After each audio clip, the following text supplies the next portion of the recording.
Please can we appreciate husband material Ezubuchibudi. He's going to be the moderator of this first session.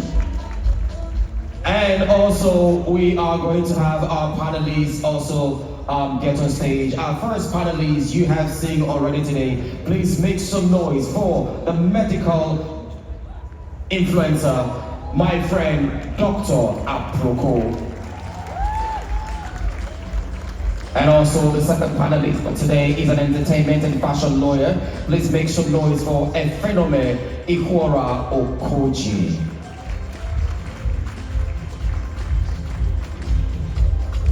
The third person on this panel is a food blogger.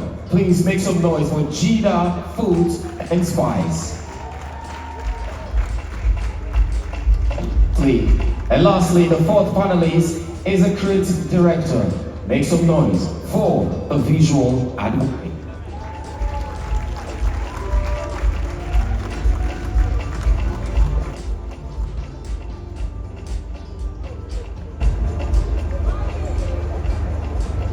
Good morning, everyone.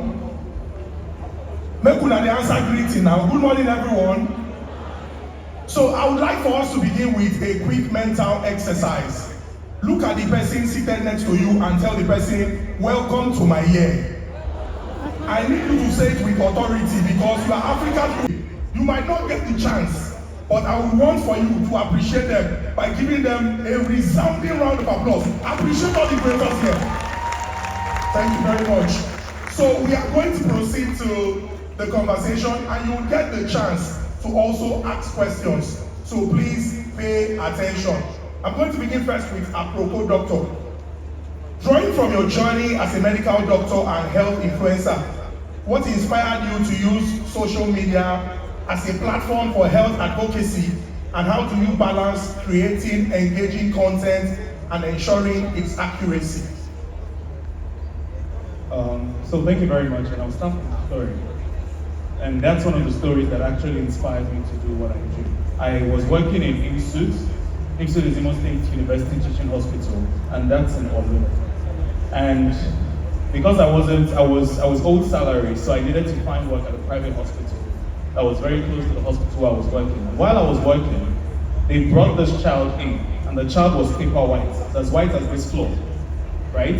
They had lost a lot of blood simply because the child was convulsing, and they had tried everything to stop the convulsion.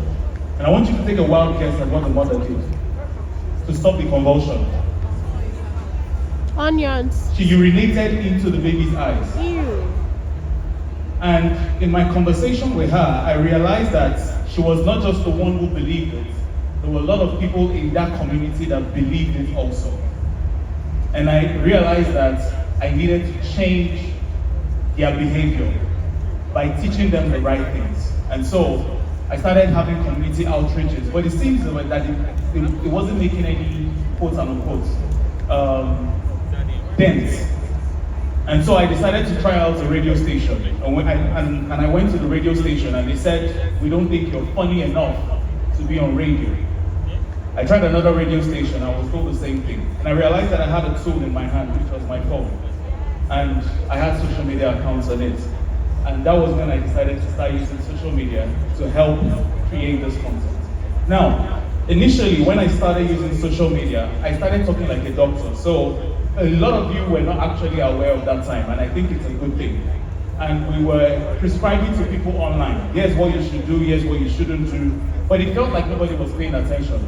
You know when you make a post and it's just you that will like it, you unlike and then like again, so that it looks like other people should like it more. That was basically what I was doing. It was like I wanted people to see the content as much as I wanted to. I wasn't just necessarily looking to blow, I was looking to educate people. And so that happened for a long time until I went to the platform X. And when I went to X, something happened in the hospital and I told a story about it. And all of a sudden that post went viral. And it got me thinking, people love stories. And that was when I decided to use storytelling across all my platforms. So Emeka, Nkechi, Pius, Amaka, all those people that you hear me call are characters in a story, right? So I would say storytelling is my tool in order to use to change people's behaviors, but one of the things that inspired me to use social media is because it's democratized. And the word democratized simply means it is in everybody's hands. I do not need to apply at a TV station, I do not need to be a radio presenter. All I needed to do was, how do I maintain accuracy and at the same time still maintain creativity? It's simple. If your first initial motivation is to blow without trying to make any impact, you will be forced to do certain things in order to capture the attention of people. And that includes lying. But if your intention is to actually impact the lives of people, that comes forefront. So because the intention for me is to pass across the right information, I put that forefront. Creativity is just the tool. Creativity is not the information, it's just the tool. So no matter what I'm saying, it has to be accurate, and creativity just envelops it. So if you remember growing up, our parents used to put antibiotics inside Gary for you to eat it and swallow it. So think of the information as the drug, think of the creativity as the eba of the food that envelopes the drugs. Thank you very much. A round of applause. The next question is for a phenomenon, Okoji.